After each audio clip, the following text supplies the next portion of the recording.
வணக்கம். இன்றைய முக்கிய செய்திகள். புதுச்சேரியில் இந்த ஆண்டு முதல் செவிலியர் படிப்புக்கு நுழைவுத் தேர்வு, சுகாதாரத்துறை அறிவிப்பு.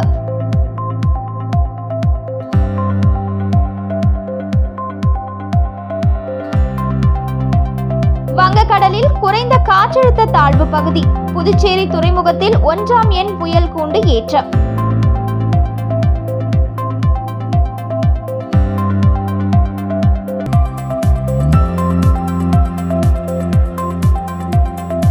ஓசிக்கு சிகரெட் தர மறுத்த டீ கடைக்காரரின் கழுத்து அறுப்பு, போதை ஆசாமி கைது.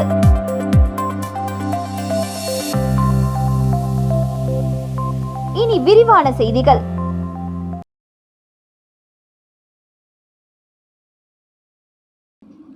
புதுச்சேரியில் மதுபோதையில் வாலிபர் ஒருவர் சட்டப்பேரவை பின்புறம் உள்ள டீ கடைக்கு சென்று இலவசமாக சிகரெட் கேட்டபோது அதனை தர மறுத்த கடை உரிமையாளரை தான் மறைத்து வைத்திருந்த சிறிய கத்தியால் அவர் கழுத்தை அறுத்து கொலை முயற்சியில் ஈடுபட்ட சம்பவம் பெரும் பரபரப்பை ஏற்படுத்தியுள்ளது.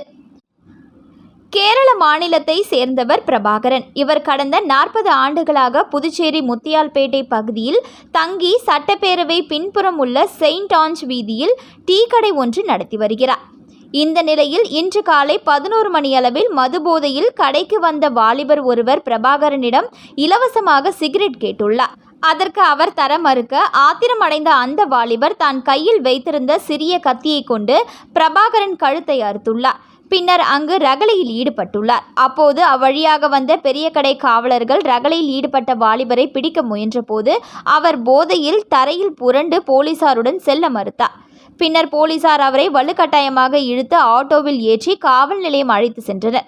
தொடர்ந்து அந்த வாலிபரிடம் நடத்திய விசாரணையில் அவர் பெயர் குரு என்றும் புதுச்சேரி நகர பகுதியில் உள்ள பிளாட்ஃபார்ம்களில் தங்கி தினமும் மது அறிந்து கொண்டு சுற்றித் திரிவதும், இதனைத் தொடர்ந்து பிரபாகரன் அளித்த புகாரின் பேரில் வழக்கு பதிவு செய்த போலீசார் அவரை கைது செய்துள்ளனர். மேலும் கழுத்தில் அறுப்புப்பட்ட டீ கடை உரிமையாளர் பிரபாகரன் அரசு மருத்துவமனையில் சிகிச்சை பெற்று வீடு திரும்பினார். மதுபோதையில் வாலிபர் சட்டப்பேரவை பின்புறம் டீ கடை உரிமையாளரின் கழுத்தை அறுத்து கொலை முயற்சியில் ஈடுபட்ட சம்பவம் அப்பகுதியில் பெரும் பரபரப்பை ஏற்படுத்தியுள்ளது.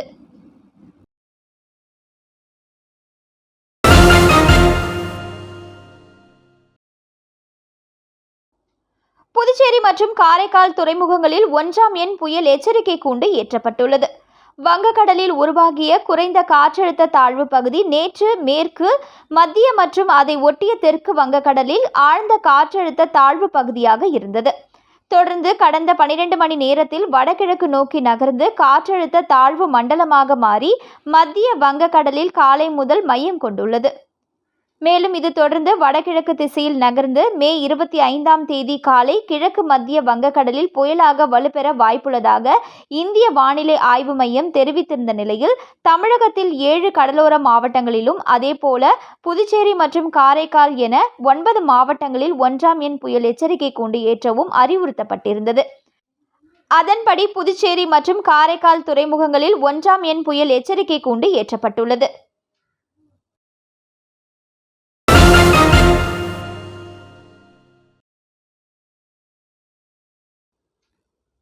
புதுச்சேரி மாநிலத்தில் இந்த கல்வியாண்டு முதல் செவிலியர் படிப்பிற்கு நுழைவுத் தேர்வு நடத்துவது என அரசு அறிவித்தது கட்டாயம் நடைமுறைக்கு வரும் என சுகாதாரத்துறை திட்டவட்டமாக தெரிவித்துள்ளது. இதுகுறித்து புதுச்சேரி சுகாதாரத்துறை இயக்குனர் வெளியிட்டுள்ள செய்திக்குறிப்பில், கடந்த கல்வியாண்டு வரை பிஎஸ்சி நர்சிங் படிப்பதற்கான சேர்க்கை மாணவர்களின் உயர்நிலை மதிப்பெண்கள் அடிப்படையில் சென்டாக் மூலம் சேர்க்கப்பட்டது. இதற்கிடையில் இந்திய நர்சிங் கவுன்சில் பிஎஸ்சி நர்சிங் சேர்க்கைக்கு பொது நுழைவுத் தேர்வு கட்டாயமாகியுள்ளது. 2023-24ஆம் கல்வியாண்டில் இருந்து மாநில அரசு பல்கலைக்கழகத்தால் நர்சிங் படிப்பிற்கு பொது நுழைவுத் தேர்வு நடத்தப்பட வேண்டும். இருப்பினும் புதுச்சேரி அரசின் வேண்டுகோளின்படி 2023-24ஆம் கல்வியாண்டில் ஒரு முறை மட்டுமே விலக்கு அளிக்கப்பட்டது. இதனைத் தொடர்ந்து வரும் 2024-25ஆம் கல்வியாண்டிற்கு இந்திய நர்சிங் கவுன்சில் உத்தரவின்படி பிஎஸ்சி நர்சிங் படிப்பதற்கான நுழைவுத் தேர்வு செவிலியர் தேர்வு வாரியத்தால் சென்டாக் அரசு ஒதுக்கீட்டின் இடங்களை நிரப்ப கடந்த 15/4/2024 அன்று அரசாணை வெளியிட்டது.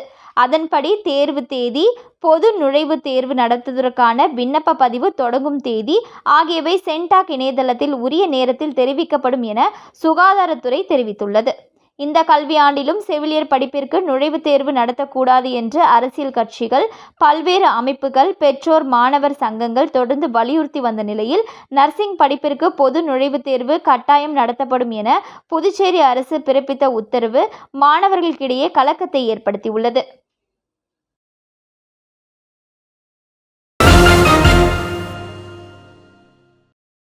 புதுச்சேரியில் பிரசித்தி பெற்ற வில்லியனூர் அருள்மிகு கோகிலாம்பிகை உடனுறை திருக்காமீஸ்வரர் திருக்கோவிலில் நடைபெற்ற தெப்பல் உற்சவத்தில் ஆயிரக்கணக்கான பக்தர்கள் கலந்து கொண்டு சுவாமி தரிசனம் செய்தனர். புதுச்சேரி மாநிலம் வில்லியனூரில் பிரசித்தி பெற்ற அருள்மிகு கோகிலாம்பிகை உடனுறை திருக்காமீஸ்வரர் திருக்கோவில் உள்ளது. இந்த கோவில் பிரம்மோற்சவ விழா கடந்த 13ஆம் தேதி கொடியேற்றத்துடன் தொடங்கியது. தொடர்ந்து தினந்தோறும் சுவாமிக்கு சிறப்பு பூஜைகள் செய்யப்பட்டு வந்தது. முக்கிய நிகழ்வான ஆடம்பர பிரம்மாண்டமான தேர் திருவிழா கடந்த செவ்வாய்க்கிழமை நடைபெற்றது. இதனைத் தொடர்ந்து நேற்று முன்தினம் இரவு தெப்பல் உற்சவம் நடைபெற்றது. இதில் திருக்காமீஸ்வரர் சிறப்பு அலங்காரத்தில் எழுந்தருளி கோவில் குளத்தில் அமைக்கப்பட்ட தெப்பலில் அமர்ந்து காட்சியளித்தார். தொடர்ந்து சுவாமிக்கு மகா தீபாராதனை காண்பிக்கப்பட்டு தெப்பல் உற்சவம் நடைபெற்றது. இந்த நிகழ்ச்சியில் இந்து அறநிலைத்துறை ஆணையர் சக்திவேல், MP செல்வ கணபதி, MLA சிவா, சாரம் துளுவ வேளாளர் மரபினர், வெற்றிலை மடம் வில்லியனூர், புதுச்சேரி தனி அதிகாரி மாணிக்கவேல், ஆலய நிர்வாக அதிகாரி திருக்காமீஸ்வரர் ரவி, தனசேகர், கணபதி, முருகன் மற்றும் துளுவ வேளாளர் மரபினர், இளைஞர்கள், பொதுமக்கள் என ஏராளமானோர் கலந்து கொண்டனர். மேலும் தெப்பல் உற்சவத்தை கண்டு களிக்க ஆயிரக்கணக்கான பக்தர்கள் கலந்து கொண்டு சுவாமி தரிசனம் செய்தனர்.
புதுச்சேரி மாநிலத்தை சேர்ந்த ஹஜ் செல்லும் பயணிகளுக்கு ஏற்கனவே நிறுத்தப்பட்டிருந்த மானியத் தொகை விரைவில் வழங்கப்படும் என ஹஜ் கமிட்டி நிர்வாகிகளிடம் முதல்வர் ரங்கசாமி உறுதியளித்தார். புதுச்சேரி மாநிலத்தில் இந்த ஆண்டு புனித ஹஜ் பயணம் செல்பவர்களுக்கு வழியனுப்பும் நிகழ்ச்சி மற்றும் ஹஜ் கடமையை நிறைவேற்றுவதற்கான வழிகாட்டுதல் நிகழ்ச்சி புதுச்சேரி மாநில அரசு ஹஜ் கமிட்டி தலைவர் இஸ்மாயில் தலைமையில் புதுச்சேரி வக்பு வாரியத்துறை அருகே உள்ள மீராப்பள்ளியில் நடைபெற்றது. ஹஜ் பயணம் மேற்கொள்ளும் பயணிகள் கடைபிடிக்க வேண்டிய நெறிமுறைகள் குறித்து காரைக்கால் மெய்தீன் பள்ளி ஜாமியா மஸ்ஜித் தலைமை இமான் ரியாஸ் உரையாற்றினார். இந்த நிகழ்ச்சியில் மாநில ஹஜ் கமிட்டி செயலாளர் சுல்தான் அப்துல் காதர், உறுப்பினர்கள் ஜெகபர் நிஜார் அகமத், சலாவுதீன், காரைக்கால் வக்பு நிர்வாக சபை செயலாளர் செல்லப்பா உள்ளிட்டோர் கலந்து கொண்டார்கள். இதனைத் தொடர்ந்து ஹஜ் கமிட்டி நிர்வாகிகள் சட்டப்பேரவை அலுவலகத்தில் முதலமைச்சர் ரங்கசாமியை சந்தித்து புதுச்சேரி மாநிலத்திலிருந்து அரசு சார்பில் தேர்வாகி செல்லும் ஹஜ் பயணிகளுக்கு அரசு சார்பில் வழங்கி வந்த மானியம் கடந்த 3 ஆண்டுகளுக்கு மேலாக நிறுத்தப்பட்டது. அதை இந்த ஆண்டு வழங்கப்பட வேண்டும் என கோரிக்கை வைத்தனர். இவர்களின் கோரிக்கையை ஏற்று தேர்தல் நடத்தை விதிமுறைகள் தளர்த்தப்பட்ட பின்பு புதுச்சேரி மாநிலத்திலிருந்து இந்த ஆண்டு ஹஜ் செல்லும் பயணிகளுக்கு அரசு மானியம் வழங்கப்படும் என முதலமைச்சர் ரங்கசாமி உறுதியளித்தார்.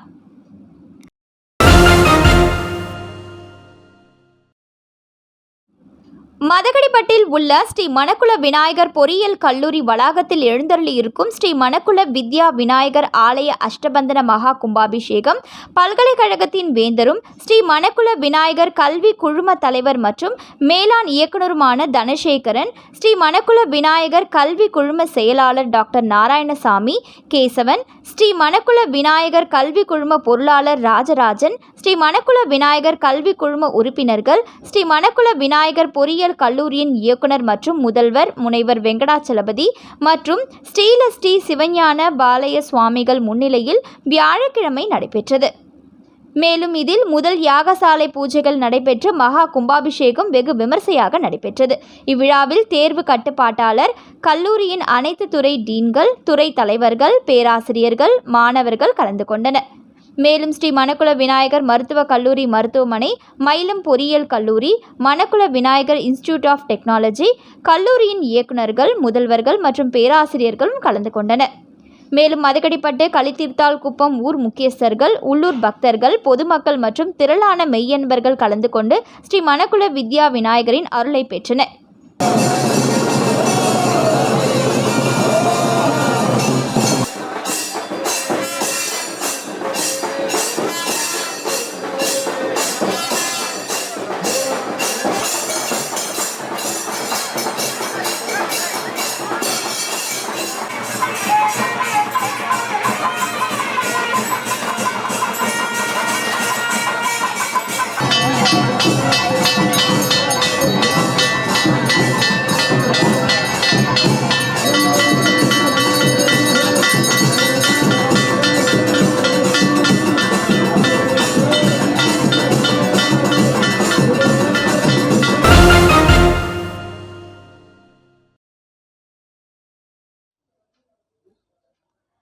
புதுச்சேரி மாநில அதிமுக துணை செயலாளர் வையாபுரி மணிகண்டன் வெளியிட்டுள்ள கண்டன அறிக்கையில், புதுச்சேரியை ஆளும் என்ஆர் காங்கிரஸ் கூட்டணி மனித உயிர்களுக்கு எவ்வித மதிப்பும் அளிப்பதில்லை.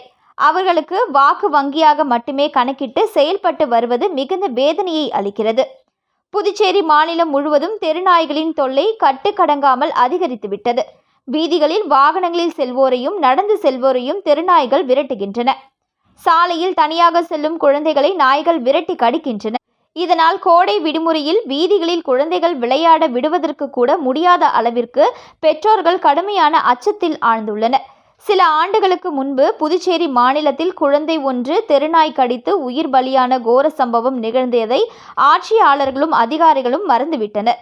தற்போது புதுச்சேரியில் பல இடங்களில் தெருநாய்கள் கடித்து குழந்தைகள் அரசு மருத்துவமனைகளில் சிகிச்சை பெறுவது அதிகரித்துள்ளது.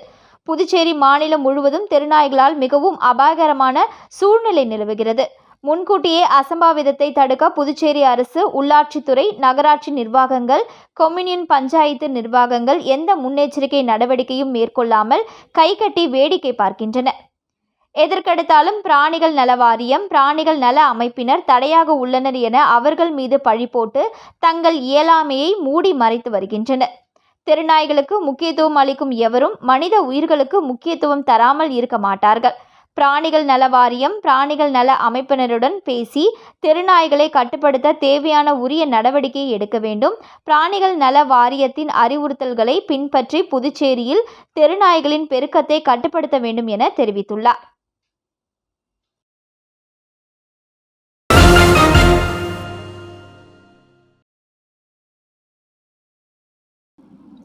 புதுச்சேரி குருமாம்பேட் பகுதியில் எழுந்தருளி உள்ள ஸ்ரீ யோகமாயா லலிதாம்பிகை ஆலயத்தில் பௌர்ணமியை முன்னிட்டு சிறப்பு அபிஷேகம் மற்றும் தீபாராதனை நடைபெற்றது. புதுச்சேரி குருமாம்பேட் பகுதியில் அமைந்துள்ளது ஸ்ரீ மகா சாம்ராஜ்ய லலிதா மற்றும் ஸ்ரீ யோகமாயா லலிதாம்பிகை திருக்கோவில். இந்த திருக்கோவிலில் வைகாசி மாத பௌர்ணமியை முன்னிட்டு ஸ்ரீ லலிதா மகா யாகம் நடைபெற்று ஸ்ரீ மகா சாம்ராஜ்ய லலிதா மற்றும் ஸ்ரீ யோகமாயா லலிதாம்பிகைக்கு பால், தயிர், சந்தனம், திருநீர், திருமஞ்சனம், குங்குமம், கலச நீர் என பல்வேறு வாசனை திரவியங்கள் கொண்டு அபிஷேகம் செய்யப்பட்டு மலர்களால் அலங்கரிக்கப்பட்ட தீபாராதனைகள் காட்டப்பட்டது. தொடர்ந்து ஸ்ரீ மகா சாம்ராஜ்ய லலிதா மற்றும் ஸ்ரீ யோகமாயா லலிதாம்பிகைக்கு சகசரநாமம் பாடப்பட்டு மகா தீபாராதனை காண்பிக்கப்பட்டது. இதில் பக்தர்கள் பலரும் கலந்து கொண்டு லலிதாம்பிகை அம்மனை வழிபட்டு சென்றனர்.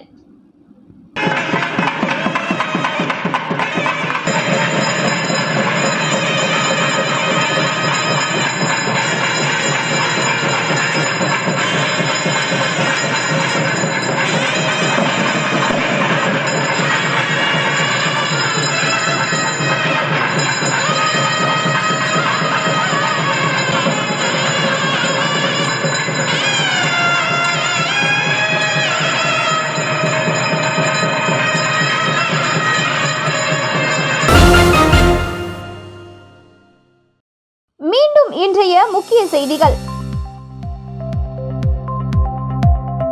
புதுச்சேரியில் இந்த ஆண்டு முதல் செவிலியர் படிப்புக்கு நுழைவுத் தேர்வு, சுகாதாரத்துறை அறிவிப்பு.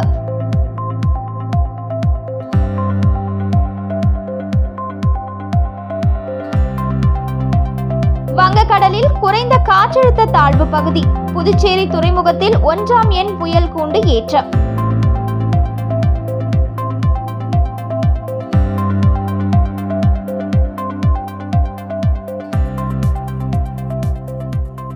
ஓசிக்கு சிகரெட் தர மறுத்த டீ கடைக்காரரின் கழுத்து அறுப்பு, போதை ஆசாமி கைது.